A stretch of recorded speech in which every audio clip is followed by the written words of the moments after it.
Hi everyone, my name is Patrick Akil, and if you've ever thought of going freelancing, this episode is for you. We cover why and when to go freelancing, and when not to, as well as the dark side of freelancing.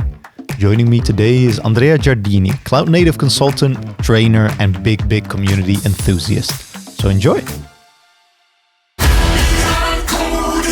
I forgot who I asked this, but since you're very involved in communities, when you travel, do you already kind of know people of the city you're traveling to? Like when we're talking about Amsterdam, I know the people you know here, yeah, that's but also other cities. cities. That's a good question. Not always, you know, like I had the chance during my career to move a lot around. So I'm originally from Italy. I worked in Switzerland, in Berlin for years, in Amsterdam for years, and now I'm based in Paris. So I know people around a little bit. But being part of this community is also about reaching out and being spontaneous, right? I mean, let's say that I go to a new city where I don't know anyone, or I don't have any close friend, for example. Yeah, I can just ask around and hey, do you know somebody that is based in Madrid, let's say, and when I go to Madrid, maybe we can just hang out for a coffee or something like this. It's part of being part of a wider and bigger community, right? I'm based right now in Paris, so I'm part of the Parisian community. But it's always nice to have this feeling of being part of something bigger. Yeah. And whenever you need it, whenever you want to experience something different, whenever you get to know somebody in a different region, it's very easy to reach out. People are very chilled from a point of view. In fact, some of my friends are very surprised that every now and then they're like, so you just go on LinkedIn and write to people? I'm like, yeah, sure. Yeah, that's what I do. I do that a lot. Yeah, that's funny. What community specifically do you feel part of the most? Because I think there's a lot of communities within this tech landscape, or do you see it as kind of tech as an umbrella? Yeah. No, I would say that I'm the closest to the cloud native community. So all the community surrounding everything, infrastructure, cloud native, Kubernetes, this kind of thing. I would say that's the one I've been the closest. Let's put it this way. Gotcha. Both when I was here in Amsterdam, previously in Berlin, but also now in Paris, pretty much. So it has been just I'm trying to give some continuum. Let's put it this way. Even though I don't dislike going to meetups that are like unrelated to tech or unrelated to cloud native specifically. And what came first? Because I know you've been freelancing for a good and long time.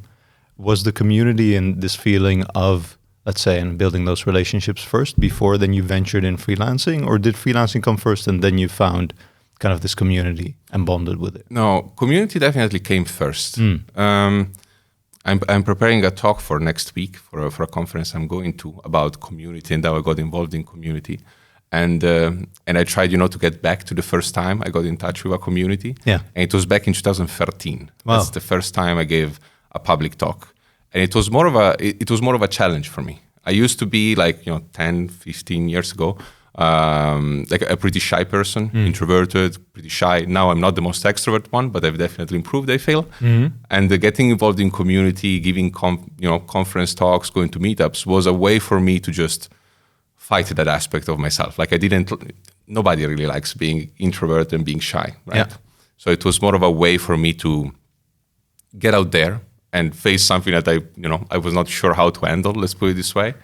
And basically year by year, I found out that this was useful for me. It was useful for to get a little bit out of the shell, to put myself in a challenging situation that I didn't really know how to handle, let's put it this way. Yeah.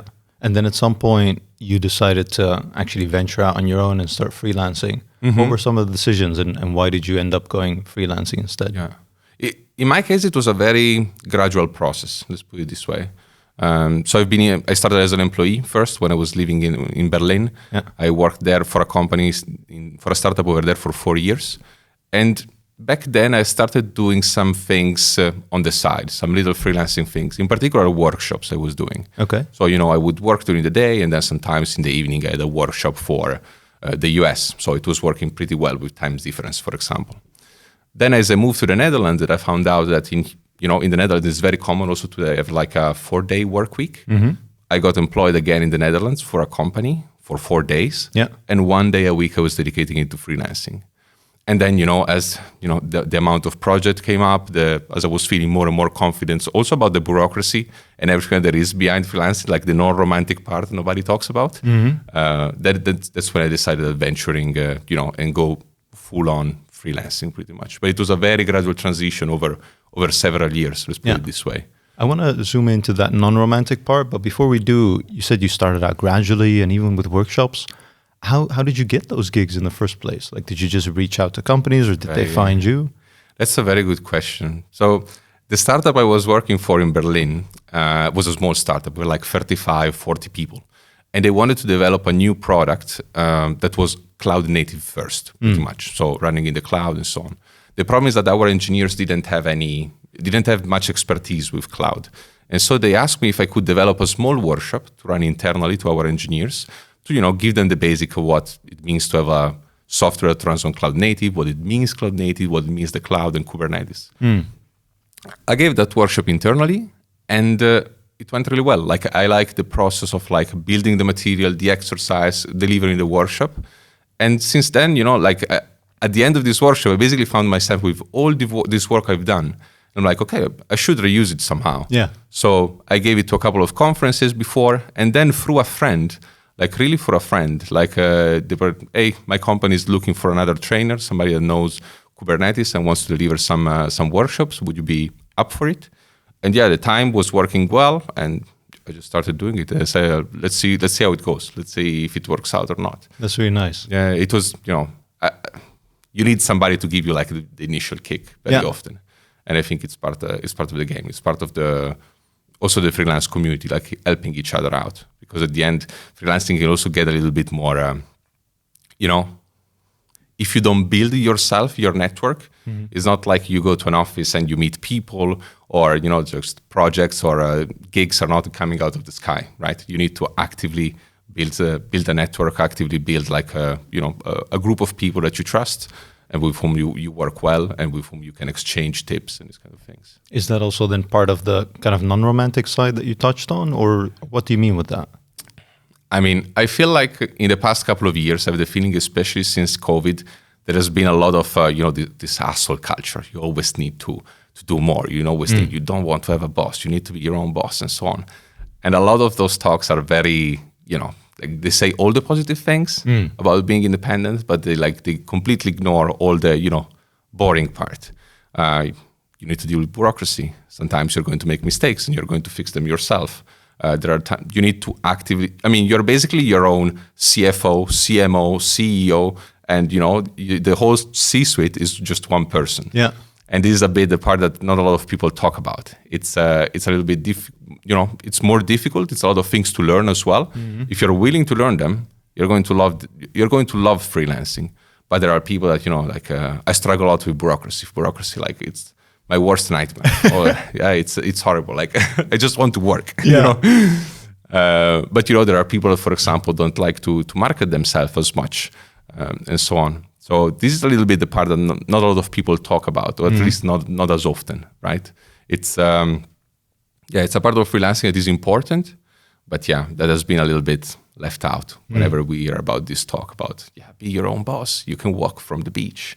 Yeah, it doesn't work like that. Those things really seem attractive to me, and I've thought of freelancing, and next to the insecurities and maybe a bit of imposter syndrome in my skills and what I can deliver, it's also the feeling of I like the company. This company here at CBI, I like the community. I like some of the values and principles. We come together every Tuesday. We share knowledge, and I would lose that. I would lose, let's say, the colleagues that I work with more so on a day-to-day basis, or this feeling of community then within the company. Is that also something that happened to you? Because you already were part of a lot of communities when you went freelancing. Yeah. Is it not lonely? A little bit is natural, right? As you're saying, like right now we are a team. We work together on a project, so we meet regularly. We work together to achieve a certain target, right? When you're freelance, it's a lot different, and this is where also freelance community they're important. Like surround yourself with other people that do the same thing that you do. So, for example, in my case, somebody else doing also cloud native, but also, for example, freelancers that do something completely unrelated. This is always very interesting. Having also different perspective of how things are going. You don't want to be closed in your own bubble. You don't want to be completely isolated from everybody else. It's important that you always keep your eyes open a little bit. And again, you need to put effort in order not to make it happen, right? if you don't want to be isolated, if you don't want to feel lonely, you are the one that will have to go out there, find other people, go to a co-working space, whatever works for you, but it's on you, right? Yeah, no one else is going to fix it for you. Yeah, nobody else is going to fix it for you. Interesting. Yeah.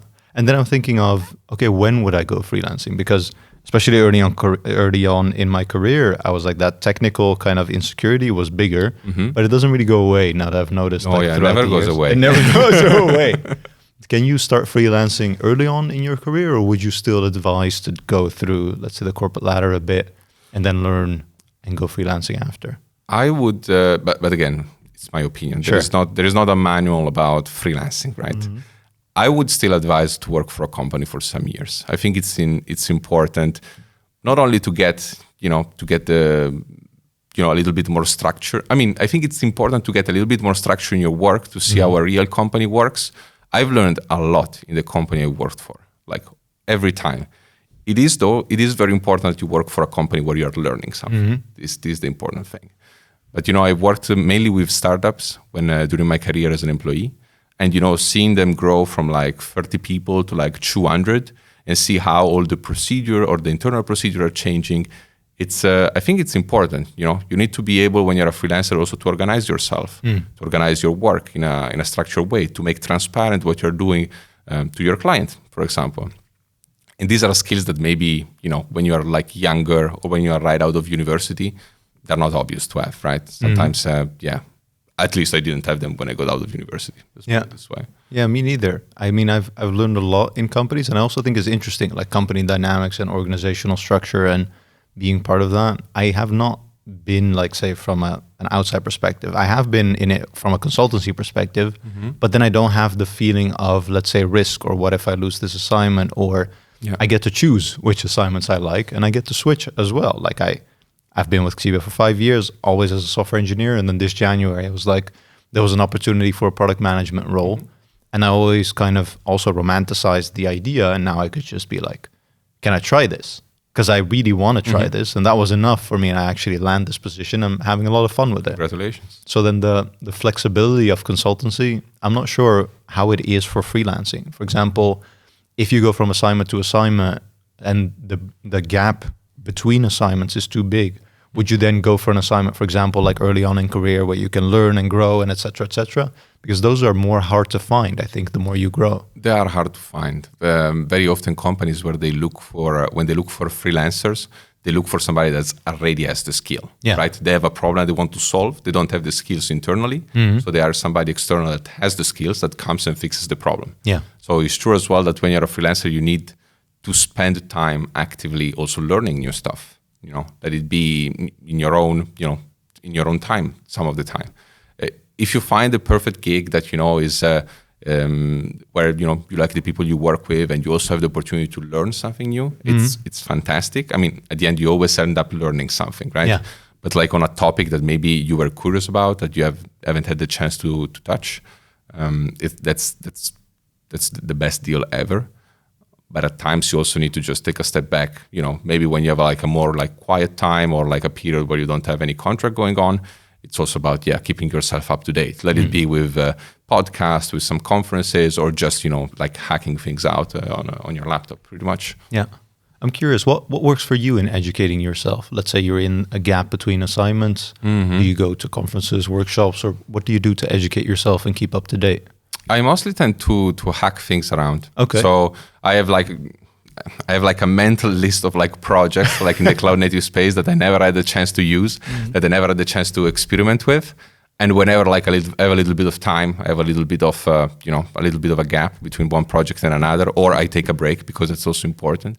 Maybe I spend like a couple of days trying to understand how the project works, and how it can bring value, for example, in my next assignment. Yeah.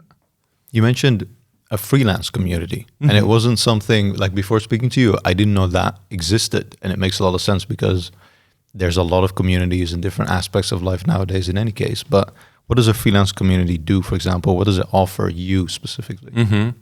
I mean, when you talk about the freelance community, you can mean them as just a group of freelancers that meet together. One thing I'm part of is a collective, like a freelance collective. Okay. It's called FikaWorks, like fika written like the Swedish fika, like the afternoon break. Yeah. And pretty much is a collective of freelancers, like a group of friends that end up, working more or less within the same field. Let's put it this way. And what we do is just helping each other out, the beef bureaucracy with projects. Sometimes there are projects that, come my way that are really interesting, but maybe I'm already busy for the next 6 months. And, if I don't take the project, it would go to somebody else. Yeah. And maybe I know somebody within this community that I trust, somebody that I know. And then I can say, hey, if you want, I can put you in contact with this person. They're looking for a project. I think they're a good fit from the skills point of view. And, we try to make something together. This is the idea of a cooperative. Really try to, basically look like a company, but where everybody is independent. So each one of us is independent within this cooperative. Each one of us is a freelancer. But whenever we go to like a bigger company for a project, for example, we present ourselves as a company. Let's put it this way. So let's say that we have a project with 4 freelancers. If one of them needs to leave because family situation or whatever, we can find somebody else to replace him. Okay. This is the idea. Yeah. And also very often whenever you work, especially with bigger companies, it's a little bit more difficult to get project with bigger companies whenever you are an individual, whenever you are a single freelancer. And instead, in this way, we create sort of a structure. We put in place a structure that makes us a real company. Interesting. And we try to treat it a little bit as an open source project. Let's put it this way. So we try to take decisions together, but we also try, to basically push the cooperative in the direction we want.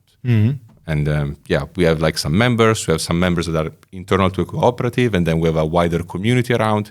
And sometimes we organize events for the smaller community. Sometimes they're open to the wider community as well. It's very fluid. Let's put it this way. So it's very self-organized. Yeah, that's very nice. I mean, I've always been part of consultancy, and I can compare it with what I think it would be like freelancing. And then you have like nowadays more so mid-lance constructions where you have a bit more stability, a little bit more risk and reward also because of that. And then this, let's say, freelance community or collective, and it's like the third aspect then of it, and it doesn't have to be a Lone Ranger type of style. Exactly. I think that's very interesting. Exactly. Yeah, it also helps a lot with solitude, as we were saying before. Like having a community of people that shares the same problem that you have, does more or less the same thing that you have. And keep in mind that with many of those people, I never had a project together. So we do the same things, but for different clients. We try, not to compete with each other. We try to help each other out whenever there is somebody that is, their project gets cut short, for example. Yeah, we try to find a new contract for them and this kind of thing. It's just about helping each other out. That's this is the main idea of the collective. Yeah. One of my friends is working on his own startup. It's more of a code automation tool, and he really always talks about he's never going back to the corporate ladder. He loves doing what he's doing now. Have you ever thought of going back as well, or are you in the same camp that you're like, I'm never going back? No, I don't exclude it, to be honest. This is another misconception that comes a little bit from I feel like comes a bit from the hustle culture a little bit. If you go, you need to go be your own boss, and if you don't do that, you're basically a failure. I have many friends, I have many people that I know that went back to a full-time job, and they are super, super, super happy. And even within our community, even within our cooperative, and it's fantastic. Like it's people are very positive about it. Other freelancers are like, well, I mean, conditions in your life changed. Maybe you need to move. Maybe you get a new kid. Maybe you want just to be a little bit more, not always on the hook for the next project, not always on the lookout. Yeah, I don't think it's a bad thing. I don't think it's a bad thing. And also, again, when you work for a company, when you work as an employee, you basically also get paid to learn. Yeah. When you're a freelancer, you don't get paid to learn. You get paid to deliver. That's it. You just need to deliver. And if you don't manage really to cut your little place to learn new things, also going back to a traditional company for a while, being an employee for a while, or for the rest of your career, it's totally fine. I don't see it as a failure. I feel like if in the future I ever have a time where I feel like, okay, freelancing is not for me anymore, I want to go back to like an employee, I will not be disappointed by that. I will not feel bad about it or anything like that. Yeah, I really like that perspective that the career journey is fluid, right? And you didn't just take a right and then you're on that path. You can still circle back, or there's other paths, and you can make decisions based on your own context in that way. Freelance is about doing what is best for you, right? I switched to freelancing because I realized that the job that I wanted didn't exist, pretty much. I like doing workshops, I like doing technical I like to do like technical work, every now and then organize to do events, and there is just no job in this way. Yeah. And so if at a certain point the best thing for you and the best thing for your situation is going back to a full-time job, let be it. Why not? It's totally fine. Yeah. There is no shame in that. No, exactly. Yeah. I mean, you already touched on that when you're an employee, you also get paid to learn. And when you're a freelancer, you more so get paid to execute, right? You have a certain expertise. Company needs that more so now than later. And you get paid to execute. Have you also been on an assignment where you're like, man, this is just not the assignment for me? And how did it affect you? It happens. Unfortunately, it's there is never it's never somebody's fault. It's always a little bit in the middle. Like it's up to you to scope a project and to understand really what is going on. Sometimes you just end up in a project or in a team and it just doesn't click. Right. And this can be for a variety of reasons. Like the expertise that I was supposed to bring, maybe it's not what they were expecting, or the team dynamics don't work out. There are many things. What happens most of the time is that I tend basically to stick with it for a while to see if things change or see if I can influence things in a certain way, in a positive way. But after a while, if things don't work out for you and don't work out for your client, you just say, hey, I mean, it was nice working with you and we showed the best, but things are not working out. And most of the time it's just like, it's on both sides, right? It doesn't happen very often, to be honest, but yeah, it's on both sides. So it's like the kind of, you part ways in a very cordial way, like without any anger, without any issue. It's fine. I think you have to. I mean, I'm only part of this, let's say, company sphere and NL, but throughout this journey, and I don't have the longest career journey, I see people going from company to company, and all of a sudden you circle back around and you're like, hey, I know you, or we've worked together, or we were in the same company, but we never actually worked together, but I know your name. Yeah. Do you feel that as well? I mean, and you've traveled kind of across a lot of countries. Do you still come across a lot of the same people? Yeah, it happens. Like, the community at the end is, it feels big, but at the end is always the same people. Yeah. Let's put it this way. Yeah. Every now and then there is somebody new, but it's I've met recently, like a colleague of mine I was working with for this startup back in Berlin. I've met her again because now she works for a startup in the Netherlands. Yeah. And so, it was like, back in Berlin, we were never like talking to each other that much. We were in two completely different teams. So, we were working in the same company. And when you're 30 people, you sort of like know everybody. But now she's getting like closer and closer to like the cloud native space, working for a company that does cloud native tools and so on. And so, like you just meet again, and it's always interesting. It's always fun. That's really nice. I'm curious to hear your opinion on how, let's say, the community aspect of the tech landscape has changed, because I've had many people on the table and they told me that kind of this meetup culture that we had before COVID-ish is kind of trickling off, and there's not really that many people going to meetups nowadays. There's more content online and people self-educate. And if people self-educate, this like attachment to community is harder to find, or you only find it in conferences, or you only find it if you do more so outreach rather than going to meetups. Yeah. Is that something you recognize as well? So, COVID definitely didn't help. So COVID was a big hit for community and for meetups in particular. Like the whole meetup scene was basically, frozen for 2-3 years, like gone. Like nothing was happening anymore.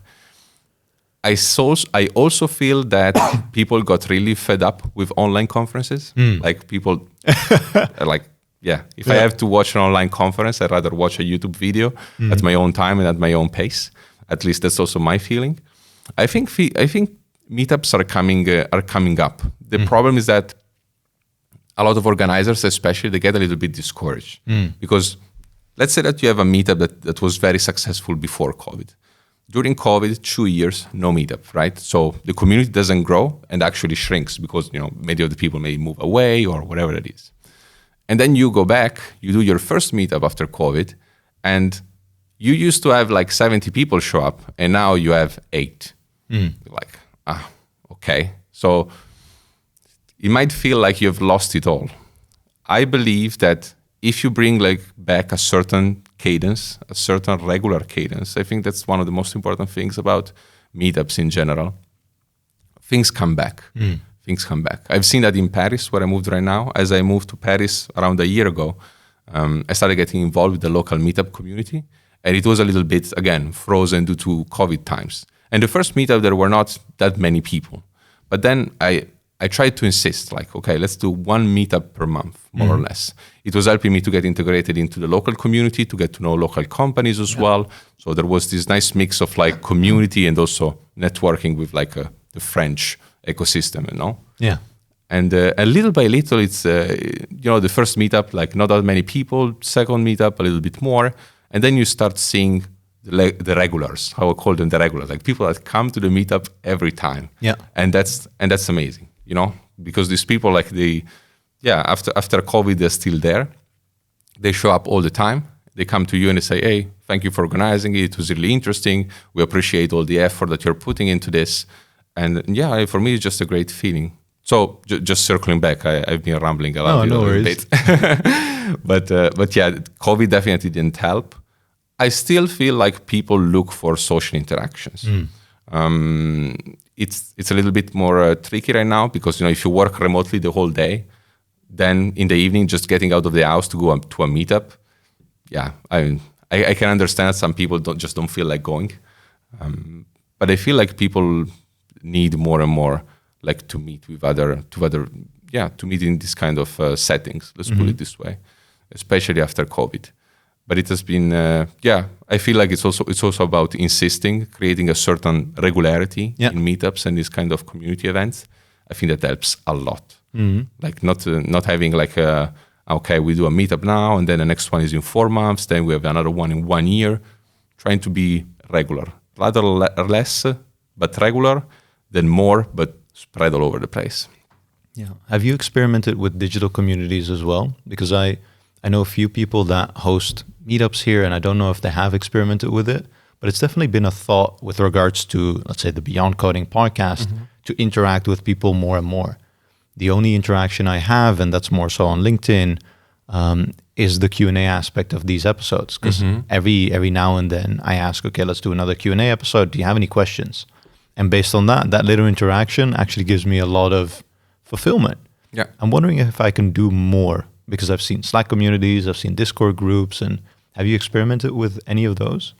That's a good question. I'm in a couple of Slack communities and also Discord communities. I feel like they're interesting and I get a lot of value out of some of them, but they lack the human touch, right? They lack the human touch. We are social animals at the end of all, right?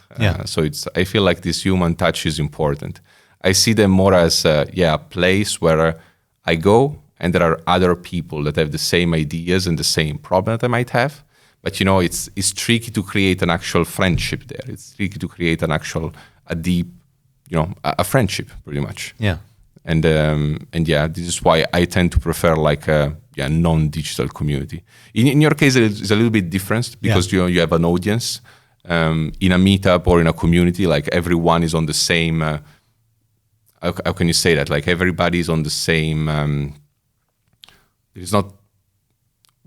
We don't build a community around the podcast, right? Everybody that is in a meetup can just come and give their own presentation and expose their own topic, which is something that, for a podcast is a bit more one way. Let's put it like this. Even though your audience can ask you Q&A questions and so on, it's you at the mic pretty much every time. So it's a little bit different. I get that. But it's. I think it's interesting. Like digital communities are definitely growing up, but I still feel like there is a lot of value in having a community that meets regularly and just looks at each other in the face every now and then. Yeah, I like that. That's something I definitely miss. That's why maybe I was thinking of either then these digital communities, or maybe I should just do something in person and see if that's actually. I think if you would organize, I mean, now I don't know the demographic. Of, There's a lot of US. You have to go there. I don't know if your listeners are mostly from the Netherlands or from Europe in general. But I think you could think about organizing like an event or something like this. Maybe I'll try that out. That could be interesting. Fun. Yeah, very interesting. I never really reflected on that, but this concept of community and also in combination with personal branding has gotten a lot more attention. Yeah. Like within companies, I know companies, but I also know specific people working at those companies, and I know who they are. And if they move from company to company, then all of a sudden I know the next company they work at because they have such a personal brand, and all of a sudden it just speaks to me, or I follow them on LinkedIn, or their content always kind of hits with me. Did you actively also work around your personal branding consciously, or is that kind of a byproduct of the things that you were always interested in? A mix of the two. I've always been interested in community and bringing people together. Yeah, this has always been part of my character a little bit. But there is definitely a side of it that came, especially when I turned into freelancing 100%, right? You need to build your own personal branding in a way or another. And I'm really not good at like sharing things on Twitter, this kind of stuff. Like I'm not good at it. I've tried several times. I go like on a 1 month streak. Oh, that's good. I post every day, and then just one day I forget and it's gone. It's gone. I have the same, honestly. Yeah. I tried so hard in so many ways, and it just never worked out. But yeah, it's a mix of the two. I like just getting to know people in general. I think it's always, especially, as I moved from one culture to another, see how people do things differently and also how companies do things differently. I think it's very interesting. But yeah, part of it is also building my own personal brand, which when you're a freelancer is particularly interesting, and it's very important. I feel like it's part of the game that you're playing. Yeah. Can you be a freelancer at the end of the day nowadays without having, let's say, a good personal brand? Because I wonder how that would work if people can't really find you. But then I've also worked with people that are really, really good, and you have zero social media, and just people know them just by, how do you say that? Mouth to mouth marketing, basically. I think you can do that if you want. It might be maybe a little bit more tricky to find out new projects and so on. But right now, the same way you have recruiters for like full-time position, you also have recruiters for freelancing. Oh, it's just that when you don't have your own personal brand, when you don't have your own, when you don't show what you're doing outside, you might have to rely on them a little bit more, right? So you might have to, rely on them for your next project or for your next gig a little bit more. Instead, when you build your own personal branding, which again takes a lot of effort, you need to like doing it as well. These kind of things come a little bit more natural. Then, it's freelancing is really like this, right? You have times where you get like 4 projects at the same time, and you're like, oh, I don't know how to handle this. And then your project finishes, and for the next 2 months, it looks like nobody's looking for freelancers anymore. Yeah, interesting. Yeah. I'm wondering also what your opinion is on this, because now that I'm trying to start to go to more meetups and also speak, and trying to see on conferences and maybe apply here and there, I don't really know what my topics would be. Like I have a trouble finding my voice. Even though I have a lot of interests, I find it hard to be like, okay, do I really want to give a talk on that? Am I really an expert in this avenue? And then prepare a conference talk, for example. How did you find, let's say, this set of topics that you like to cover or talk about? Because I know it's in the cloud native space, but I also know you love the people aspect and the community aspect. Yeah. I generally don't think you need to be an expert. I don't think you need to be like, people go to a conference, like they go to speak at a conference and they think, I need to be able to answer any possible question that I'm getting for the audience. And that's just impossible. It's just not true. So very often what I do, and this also goes back to how I learn, sometimes I even submit like talks to a conference to software that maybe like a software I maybe don't really know perfectly. And this forces me to learn, to test it, and to spend some time on it before the conference. And it has worked out pretty well a couple of times.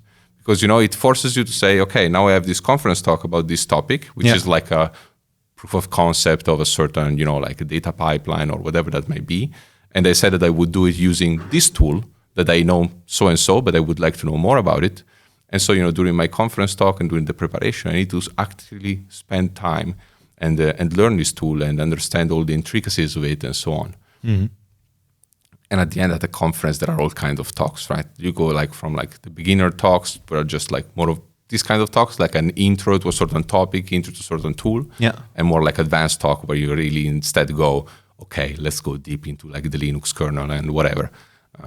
I don't feel comfortable in this second part. If I feel good in the beginner talk, like showcasing a new software that I think it's interesting and brings some value, I would just submit a beginner talk and that's it. And I feel like it's always nice to start from like smaller realities, right? So giving a talk in front of a meetup is a lot less intimidating than giving a talk in front of 400 people at a conference that are paying, like a ticket to go there. Yeah. Right? In a meetup, people come without too many expectations, right? They see the list of the talk, they see that something is interesting, they go there. If they like it, amazing. If they don't like it, yeah, I'm sorry. We did our best, kind of thing. You cannot please everyone. In a conference, the expectations are higher, right? People go there because they expect to get something out of it. They pay a ticket price. And so, you need to be a little bit more. This is why there is a whole CFP process. This is why there are multiple people reviewing the CFP, because you need to at least match those expectations. With a meetups, the expectations are not, they're not super high. So you need to provide some quality talks. You need to provide some value to your audience. But yeah, I mean, we are definitely open to like first-time speakers, for example, because it's a nice stage to just get started into public speaking. I like that a lot. Then you kind of build an anchor, and then once you get approved, either at a meetup or at a conference, then you start kind of exploring this topic, and it's less of a, let's say, advanced expert view, but more of an introductory. This is what I think, or this is what I found in kind of X looking into this tool. I didn't really think that those talks, I mean, I've seen them in the past and I've been a bit out of the scene lately, but I didn't know those talks still existed, because there's a lot of content online nowadays that would give you exactly that for people's own time. So I didn't know those, can they still compete, let's say, with online content? Because usually online content nowadays is actually qualitatively really gone up. It is. There are people that simply don't consume it, right? I'm sure there are people that listen to this podcast just in the audio format. Yeah. And I'm sure there are other people that consume this podcast only in the video format. So it's also about the delivery, right? The way you deliver it. And this is the important part. Like people say, okay, I don't have, I need to give a conference talk only about topics no one knows about. And it's just not true. Because first of all, there is always somebody that doesn't know what you already know. And there are people that just want to hear it in a different way. Maybe they start experimenting with a tool, but they just, follow the first 3 or 4 steps of the quick start guide. Let's put it this way. And instead you go there, you show them, all the steps of this quick start guide, and also like a more complex use case, or how it interacts with other software, for example. This is also a very common practice for a conference talk. You focus on one specific software, but also on the interaction that it has with the rest of the infrastructure, the rest of the ecosystem. And those all talks are always very interesting. Nice. But yeah, in terms of like the media, I don't worry too much about that, to be honest. And again, like it's when I submit a talk, I always think it's not my job to judge if this talk is good for this conference. It will be the conference organizer telling me, hey, we think your talk doesn't fit. Hey, we think your talk is great and you should do it. So I just submit it, and I see what happens. Okay. This way. That's a great perspective, because honestly, that's what withholds me, that I try to be the judge. No. And there are other people that should be the judge. Yeah. Let other people do it. It's you would be surprised. Sometimes I submitted talks that I thought were, so and so, maybe not that valuable. And at the end, it just worked out. My first talk, I will not tell the whole story, because it's pretty long. But like the first talk I gave, the one back in October 2013, it was basically the report of my summer internship. A 3-month summer internship. And on the stage with me, there were 2 people, very well known. It was a conference back in Italy. 2 people that are very well known in the Italian open source community. Okay, so pretty much on stage there was me, like a 23-year-old student out of bachelor, presenting the results of his 3 months internship, and 2 people that have their own Wikipedia page. Like one of them has been a Debian project leader for like several years. Oh wow! the other one has been involved with like the Wikipedia's page forever. And, there you feel the imposter syndrome. Yeah. But still, there were people at the conference that came to me and were like, hey, I feel what you did was cool. I think it was very interesting. I liked your talk very much. But, like when you're on a stage like this, you should not think about this thing too much. Just submit it. And, it's not your job to judge your talk. There is a committee for that. There is a call for paper exactly for that. I can really see how that experience helped with that perspective. When you have giants next to you. Yeah, that's really cool. It was a crazy experience, but it was fun. It was fun, and definitely helped me out to get out there a little bit more. Nice. I've really enjoyed this conversation, kind of going over why freelancing in the first place. Also the non-romantic part. I really appreciate you sharing that as well. When it's probably the right time or when it's not the right time, also for you as a person. And then you're bonding with community and personal branding and your journey there. Is there anything still you want to share before we round off? I didn't expect this. Yeah, no one does. I always do it, but You tricked me. Yeah. I would say in general, let it be freelancing, let it be public speaking, let it be your career. You should just give it a shot. And we are lucky enough, like, your podcast is targeted to people that work mainly around tech, to work in an industry that is very lucky, in an industry that is very, there is a lot of work, there is a lot of jobs out there is a lot of opportunities out there. And so getting, rolling back to what you had before, it's most of the time not that difficult. Mm-hmm. So my idea, the message I want to get out is just give it a shot, give it a try, and don't be afraid of failure. Don't be afraid of failing, because like, failure is subjective, right? It's a failure only if you think it's a failure. And sometimes, we beat ourselves up a little bit too much. Mm-hmm. I love that. It's a failure only if you think it's a failure. Yeah. That's great. Then I'm going to round it off here. Thank you so much for listening. If you're still with us, leave some love in the comment section below. Check out Andrea. I'll put all his socials in the description as well. And with that being said, thanks again for listening. We'll see you on the next one.